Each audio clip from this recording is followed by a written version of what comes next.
Vatan doğdun dolu hakla birin udun iyip gittim.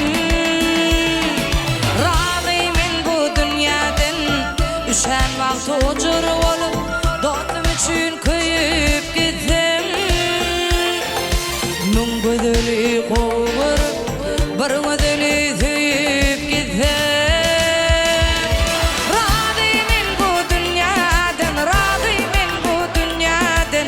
Üşenmez ucur olup dostum için köyüp gittim.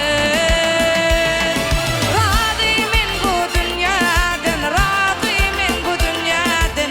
Nun güdülü kovurup bir güdülü tüyüp gittim.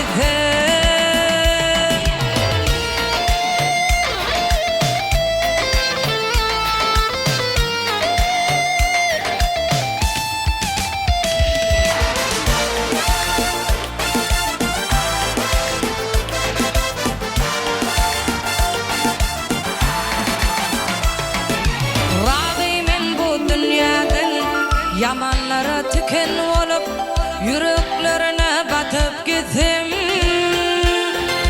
Algül olup yaşlıların toyların tutup gittim. Razıyım bu dünyadan azal bilen dikleşimde ağlap dele gülüp gittim. Bu dünyada artık olman kim olacağımı bilip gittim.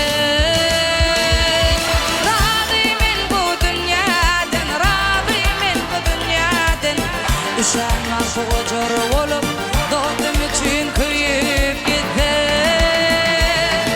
Razıyım bu dünyadan, razıyım bu dünyadan. Nun güdülü kovurup bir güdülü tüyüp gittim. Razıyım bu dünyadan, razıyım bu dünyadan. Üşenmez ucur olup